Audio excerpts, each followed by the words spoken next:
अस्सलाम वालेकुम बिलादरी, क्या हाल है? ठीक ठाक हो? उम्मीद करने मेरे सारे बहन बिरा ठीक ठाक हो सन। अल्लाह पाक सारे बिरावां दे माल जान इज़्ज़त आबरू हर शे दी हिफाजत फरमाए ते अल्लाह पाक सारे मुसलमानां दियां बच्चियां दे नसीब अच्छे फरमाए। तो चेक करो जी, बिलादरी पीछे चारा खावन ते लगी पई है और मैं अपने जानवरां दे कोलू मज़े करेंदा बैठा। सवेरे दे शहर हम ते न्यू फार्म दी सैटिंग ते रेट ते अपडेट ते आसू पासू हाल हवाल जिथे जिथे फार्म बने पैन तो उन्होंने फार्मां दे जाके ते अज एक शैड का विजिट किया ते वो अजे ती खैर उसका काम तो चालू वधा है। वो है गाई का फार्म तुसां विच दे दे पे सो, तो मैं थोड़ा जिहा क्लिप ही बनाया अपने दोस्तों के नाल शेयर कर दे सा ते लेकिन वो काम भी मैनू पसंद आए तो इंशाअल्लाह अजे ती सोच विचार दे लगे हुए लेबर लावनी। और सामने वाले पिछे जोड़े दरख्त दे पे हो ना, ये परली साइड उत्ते पिछले तो ये दरख्त इतू पटवा के इन्होंने मुढ़ू पटवा के ट्रैक्टर लावने ज़मीन बराबर करवा के ते बात इंशाअल्लाह इत्थे शैड बनाने। अच्छा जनाब, एक दोस्त दा हाई कि भाई जड़ा वंडा तुसां तैयार किया है, वंडा तो ज़बरदस्त है, मिनरल ये वो लटरम पटरम वाला, लेकिन तूड़ी जो है ना वो मुनासिब खुराक नहीं है। वाकई मुनासिब खुराक नहीं है, लेकिन ये भी नहीं है कि कोई अगर आखे दोस्त कि भाई बकरी या भेड़ तूड़ी तो नहीं पाली वाई सकती, तो नहीं। अगर उस दे नाल वंडा ठीक होवे जानवर दा, तूड़ी जानवर नूं खुश्क करेंदी है, अगर नाल तेल वगैरह मिलदा रहे तो कोई किसी किस्म की परेशानी कोनी, तुसां पा सकदे हो। और मैं स्टार्ट कर दी अज भी खाल दा गट्टू अलहमदुलिल्लाह चांद है तो इंशाअल्लाह मेरी हुण चलदी रही। तो ये सामने मिसा पी मिस्या नूं हुण मजीद फोन किया होर मिसे दा मंगवावना है आखिरी सीजन हुण आउट होवन वाला है मिसे दा, लेकिन अगू मां रमज़ान आंदा पिए, अगू ईद आवड़ सी, तो इस करके ताकि खुश्क चारा पियो हो सी तो वह बंदा चाह के ते अपना कम शम चलाई रहा सी। तो सब्ज़ चारे की जी होंगी है तो दूसरी कट दो हुण पोजीशन आ गई है। तो इस इन्होंने दिहाड़ों के थोड़ा जिहा आके सब्ज़ चारा रुकदा है क्योंकि कोरा वगैरह पौंदा है। तो उस तो बाद इंशाअल्लाह सब्ज़ चारा भी रूज जल्ले नप आसी तो बस सानू इतनी ज़रूरत न पोसी। लेकिन जड़ा ना सादा जड़ा हुण असां नैक्सट टाइम मंगवासूँ उसदे नाल असां मूंगी दा मिसा ते गुआरे दा मिसा मिक्स करके पैसूँ।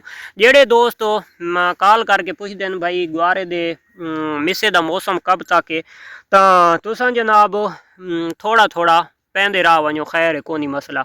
ज़्यादा जड़ा होंदा है तो बहु गर्म होंदा है तो जानवर नूं इस वजह तू खराब करेंदा है। अच्छा अगली गल है जनाब, पिछे बच्चे सब्ज़ चारा खाने पैन तो सारे दोस्तां दा कमेंट्स आन कि क्या सब्ज़ चारे पे बच्चे मर जाते हैं। ठीक हो गया, सब झूठ है किसी किस्म दी, और इस दे विच एक तिल बराबर भी सच्चाई साबित नहीं है। बकरी का बच्चा होवे या भेड़ का बच्चा होवे, सब तो ज़्यादा जड़ा बच्चा ग्रोथ करेंदा है, चाहे ज़्यादा हाइट दे विच वैसी या ज़्यादा वेट दे विच वैसी, तो वह बच्चा ज़्यादातर देहात का जमा होया वैसी। उसका रीज़न ये हो सी कि यानी कि किले दे उत्ते तुसां पिंडां दे थावां दे उत्ते या इलाके दे विच किथाई भी तो वह किल्लां दे उत्ते बधियां होंदियां बकरियां या भेड़ां, तो जिस टाइम डिलीवर करेंदियां तो उन्होंने छोटे बच्चे वो आज़ाद खाने।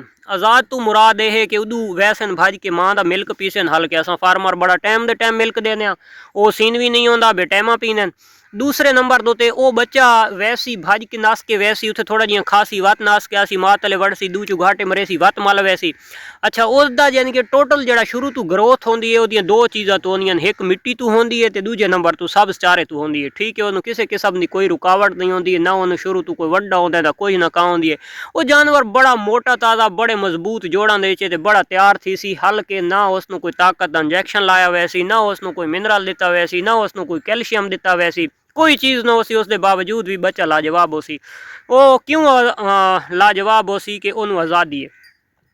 हुण जनाब जेडे दोस्त सानू सवाल करेंदे हुण काफ़ी सारे हर दोस्त आदे जी ये फिलानी चीज़ उत्ते बकरी फार्मिंग या भेड़ फार्मिंग नहीं की वाई सकती, तो फिलानी जात उत्ते आई तो कोई अरसा पहले भाई कट्टा छुट्टा रहा भेड़ सटाल उत्ते नहीं पाली वाई सकती, यदि ग्रेजिंग बहुत ज़रूरी है।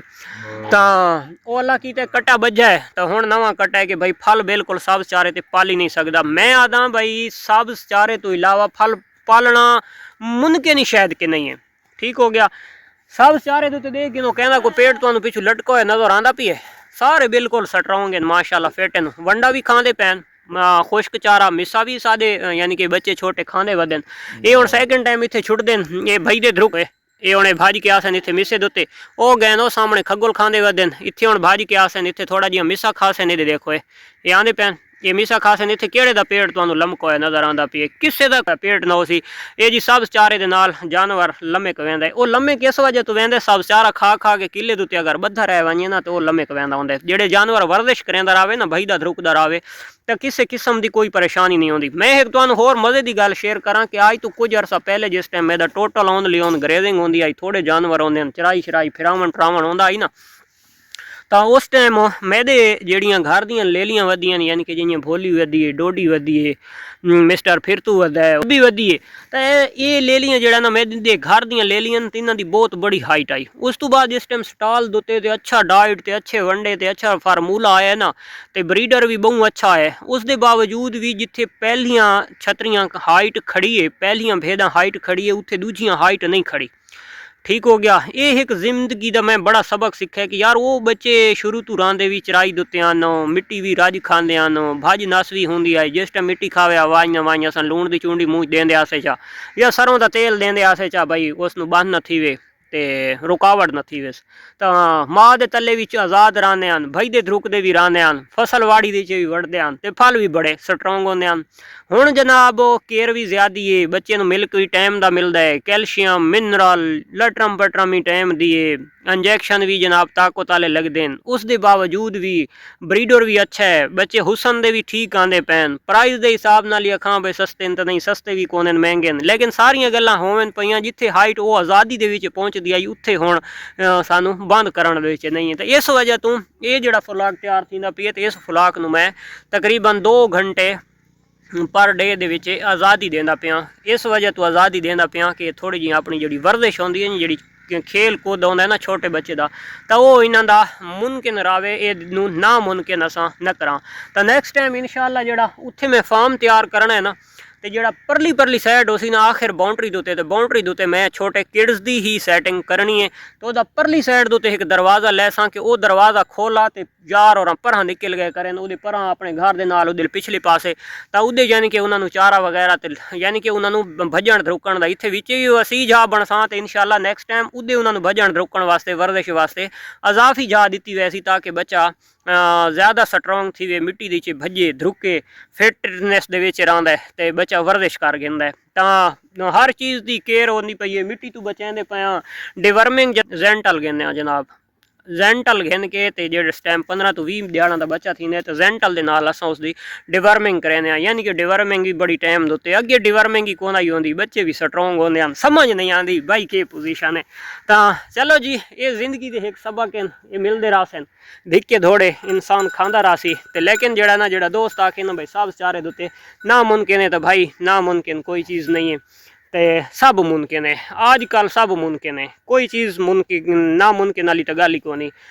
स्टाल दुते पालो मुमकिन है, उस तो बाद सिर्फ खुशक ते पालो, मैदा किसी नाल कोई इख्तलाफ नहीं है, खुशक दुते ही पल देन, सब्ज़ दुते पालो मैदा कोई इख्तलाफ नहीं है, सब्ज़ ते ही पल देन। मैं इत्थे जनाब सादे थे परे 50 चाके, तो 50 चाक दे विच बैठे न बलोच, तो उन्हां दी हिक भेद आई, तो उन्हां आके इत्थों मैदे ले ले तू बनवा खड़ी आई, तो उस जाया दूर ले ले उन्होंने बूहे के उत्ते लगे हुए सरगोदे के लोग जितने थे सारे बखर के चराते पे, ज़्यादातर बाग ही ना लोगों ने, वो बाग के उन्होंने लूसन लगे हुआ आई, तो लूसन के एक भेद आई, तो दू तले उधर ले लिया, आज़ाद रही आई, न कोई डिवर्मिंग न कोई टीका गोड़ी न कोई ना कहाँ, तकरीबन 2.5 महीना के बच्चे थे वध्या, दू ले लिया। तो मैं वन के भाई लाख रुपया उन्होंने आख्या, तो उन्होंने बंदा मेरी गल तक नहीं सुनी, कह किस्म का कोई प्रोटोकॉल कौन आई, वल्ला बा खुदा मैं साचा दा पिया ने कोई कूड़ को नहीं, और बिल्कुल आज़ादी के नाल बच्चे पले हुए हैं, और बच्चों की इतनी मजबूत जान आई कि बंदा आदा है कि सुभान तेरी कुदरत, भाई इतनी सेहत और इतना वंडा खाते रहे। मैं कि यार कोई वंडा दाला ये वो